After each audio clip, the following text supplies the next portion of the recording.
maybe I can have a first go at addressing this question and then happily pass the mic to the Vice Minister for the questions that were directed to him. So between Javier and myself, the division of labor is that Egypt-specific questions it's my pleasure to address, including these difficult questions. And then any regional or international questions Javier can address. Now, with regards to the reform program and the reforms, I find it always very, very helpful to take a step back and ask, why was the reform needed? If we think that the situation before the start of the government's reform program was sustainable, it would be continuing right now. It's imperative to ask that question. And just from those who were here, you would know that the situation in many sectors was unsustainable. If you look at foreign exchange, people could not get foreign exchange. What does that reflect? That the rate was not reflecting the true rate. If you could just finish, and then you can maybe comment on everything that I say in one go. No, I'm not going to comment. I'm going to say something about the question. Yeah, I'm going to come to it. Okay. It's important to put this in the broader context because the government's reform is a package. If you think about the subsidies, it's one part of a bigger problem, which was public debt. If public debt was sustainable and there were sources of financing it, there would not be a need for a program that is supported by the IMF. It is therefore imperative to begin by recognizing the problems that existed before the start of the reform program. Now, the measures that then the government put into place, from our perspective, and the Vice Minister, I would want to hear his views as well. But from our perspective, the measures that were put in place are commensurate, are proportional to the size of the problem that existed beforehand. Therefore, if the size of the problem is big, the magnitude of the measures also needs to be big. Now, think of the analogy of a pressure cooker. Right? If it's on the stove and the pressure is building up, and you don't release the valve until finally you release the valve. If the pressure is high, the impact will be more. So if the exchange rate moved from 7 or 8 to 17 or 18, it was more a reflection of the imbalance. The debt was above 100% of GDP. So to bring that down, the only way to bring that down is to reduce the deficit or raise growth. No? So regarding the painful measures, and I think this is an important point, and a point that I feel very strongly about, because I think in this debate we confuse two issues. One is what is the best way to protect the poor, and the other is how to bring the deficit down. I would argue to you, and there are countless studies to support this, that fuel subsidies is one of the worst ways to support the poor. The simple reason is that they don't consume as much gasoline as the rich do. For sure, the removal of subsidies is painful to everybody, including through the increase in the cost of transportation. But there is a very, very basic fact, which is if the government does not subsidize anybody to buy a car, why should the government subsidize to buy gasoline? The consumption of gasoline, if you just look the basic arithmetic of it, the vast proportion is consumed by the upper middle class, by the rich who have cars. And then those who have 2 cars get twice the subsidy from that who has 1 car. Those who have Mercedes or BMWs consume 4 times the gas that those who have a Toyota consume.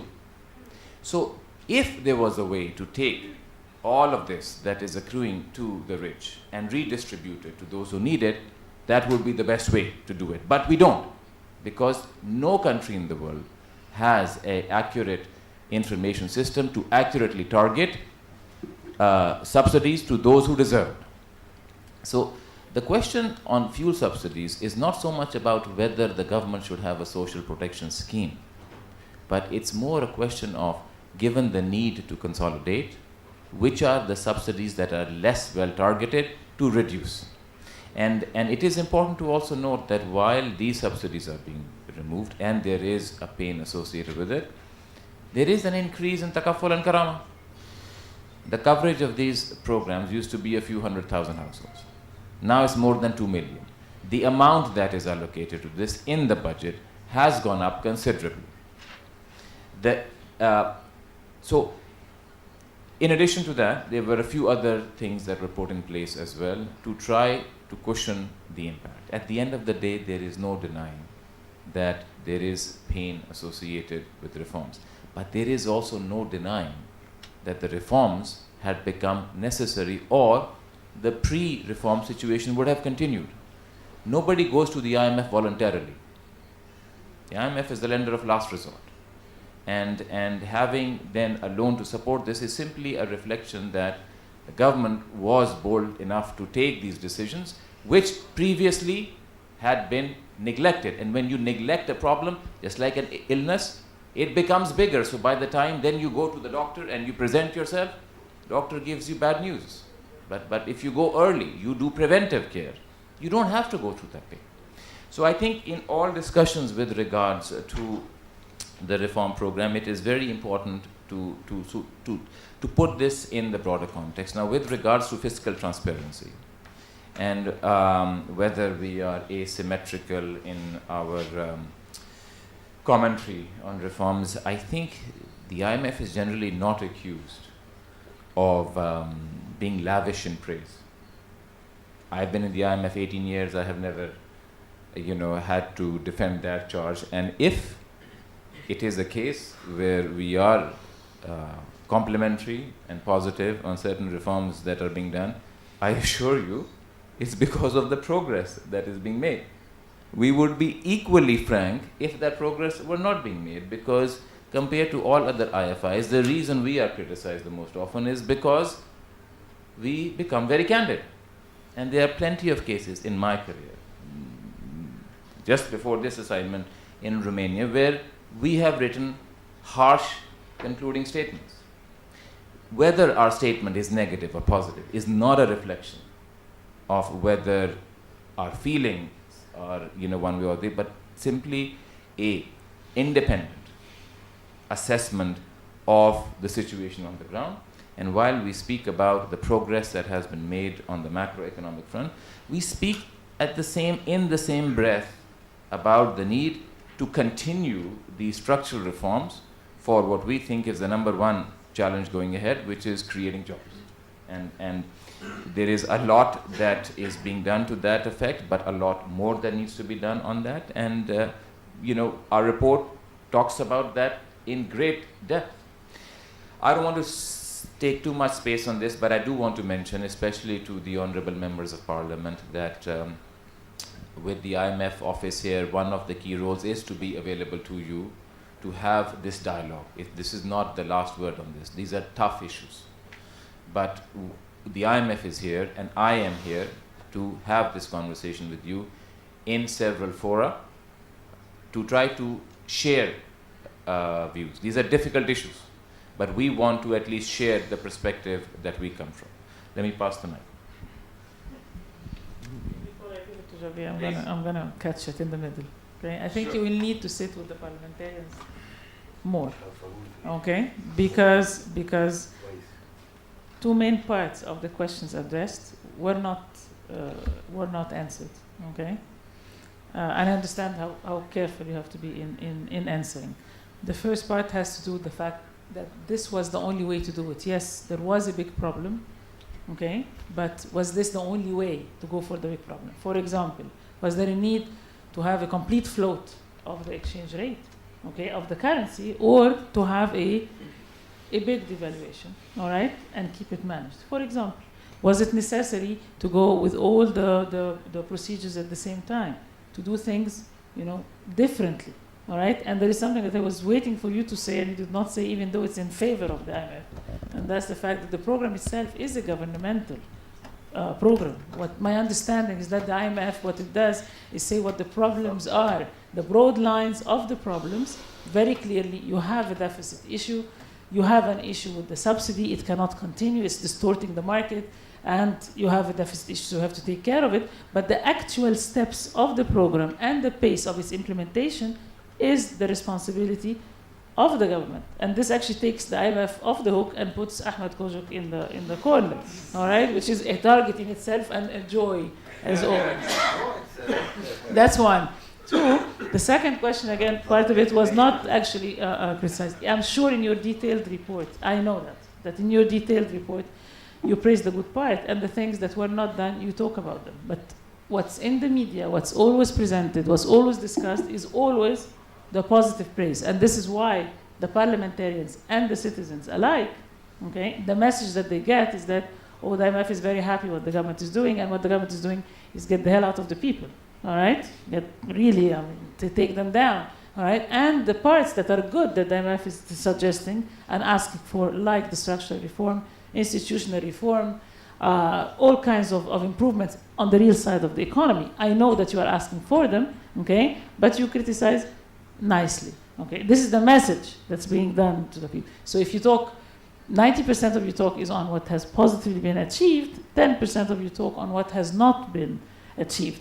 And when you talk continuation of the reform, the impression that the government gets, because everyone likes to hear something and believe it and enjoy it, was, let's cut the subsidy even more and kill the people even more, not let's take care of the actual people. Takaful and Karama is being presented in the budget as being the thing to protect the poor and to mitigate the negative impact of the reform, when actually it's far, far, far from now until tomorrow from being enough at that level. It's being mentioned, it's the story by the government all the time, Takaful and Karama, but actually we need a lot more. So what he was trying to say is that he would expect from the IMF to ask for way more than Takaful of Karama in order to talk about dealing with the negative impact of the problem. Sorry, just 1 second, because these two questions are actually very easy to answer.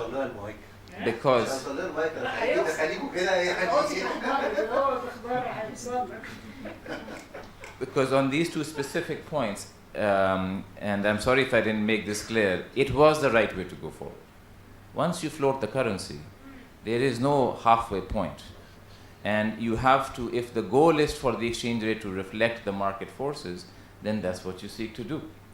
With regards to the pace of reforms, there are different ways to do it.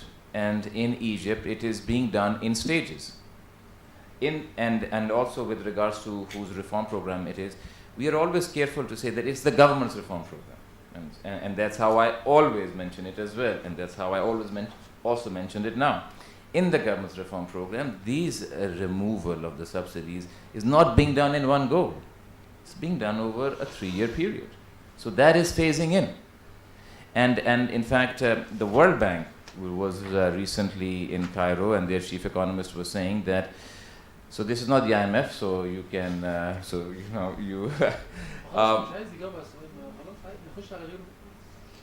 and the World Bank's chief economist for the region was telling us that Egypt is a model in terms of the way they have used social protection schemes, not just Takaful and Karama, but the other available tools such as pension, a one-off increase in salaries. No, I'm just quoting you what the World Bank said. So maybe the World Bank is also biased, but but they said it's a role model for other countries. No, هيبقى في deeper discussions on this. لا عشان بس. It was at the central, the pound was equivalent, the dollar was equivalent to £8 at the central bank, free flotation. It was selling at 10 or 11 in the parallel market. I would have devalued the pound at 14, 15. I don't have to go to 18. That's the point. We were talking about 3 or 4 pounds a dollar that was given as a profit to some people who had dollars, and a loss for some people who were short dollars. That's what I'm saying. حسين ان هو ان الدولار كان ب 8 جنيه وكان في السوق ب 10 وبالتالي ما كانش بدل الفلوتنج كانوا يتعملوا ب 14 عملوا 13 14 مش كل لازم عمل 18. احنا التعاون المواجه واحنا قلنا كده مش تعاون ثانية واحدة هي أنا أقول إنه كان هناك بدائل بس هي دي ده المقصود. No, thank you very much for the questions. Just 2 points. The first one, I thought it was very interesting, especially the question to the Vice Minister on detailed interrogation about what means the figures or the document you are provided with. It shows that you are making progress. In many countries, you don't have this information.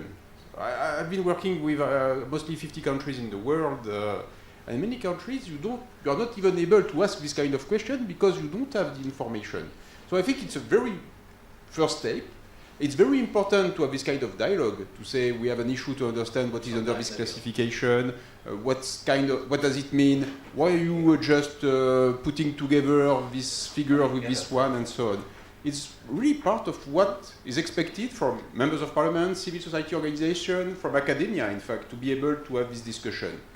And preparing what we call budget documentation is always challenging because you have to make some choices. You can provide data through Excel spreadsheet and so on, but it's very important to have this kind of discussion. And that's why also I always encourage ministries of finance to move to international standards. Because, for instance, if you implement the international public sector accounting standards, that are the standards for public accounting, you have very clear rules about how you assess an economic event, what is the meaning in terms of economic analysis, how you evaluate your assets, and so on. So you have very clear rules, and it's very easy. It's not very easy, but it's easier for people to be able to analyze what's in the financial statements or to criticize misleading or error in the financial statements. Second aspect also that has been interesting in the question is the question of capacities. Human capacities to work. We had a discussion just before the beginning of this session, and I was sharing my experience that in many countries, parliament, if they want to be serious about working on budget issues, need to have staff to help them. Members of parliaments are coming, in most of countries, through the election cycle. They can move from one commission to another. It's important to build capacities within the parliament, technical capacities to prepare the work. Parliament sits have 2 sessions in many countries. You don't have permanent sessions. So you need to have permanent staff being able to prepare the decision, to help you to assess the information, to do research for you, and so on. It's really important. Same thing, capacities in the field of the government, and building capacities within the Ministry of Finance, but also within the line ministries. And I fully agree with you. You need to build the capacities. The IMF is playing, I would say, trying to expand quite actively its role in terms of capacity development. We have put more and more online training. For instance, we had a very successful training on public financial management. It's free, it's open, it's on edX, which is a platform used by the MIT and I guess Harvard. We had something like 15,000 officials around the world attending the training online and getting the certificates and so on. We have a lot of resources to help you to access IMF training, because we cannot have everybody coming to Washington for this training, but at least online it's free. It's not free because you need to spend some time on it, but it's free, it's accessible most of the time, and you can just understand, for instance, when we are talking about financial programming, we have online training, and you can understand how we work at the IMF, how we work with the line ministries and the Ministry of Finance to develop the way we analyze public finance. So I think capacities are really a key issue, but it takes time. Civil service reform takes time. It's very complicated. You need to bring capacities, and in many countries, developing financial capacities is a real challenge, because at least you have the competition of the private sector. So having accountants coming, financial engineers, and so on is always a tricky issue. But we are trying to do our part of the job. I mentioned online training. We have also a lot of activities at the regional level for civil servants, and we have training, in-country training in some cases.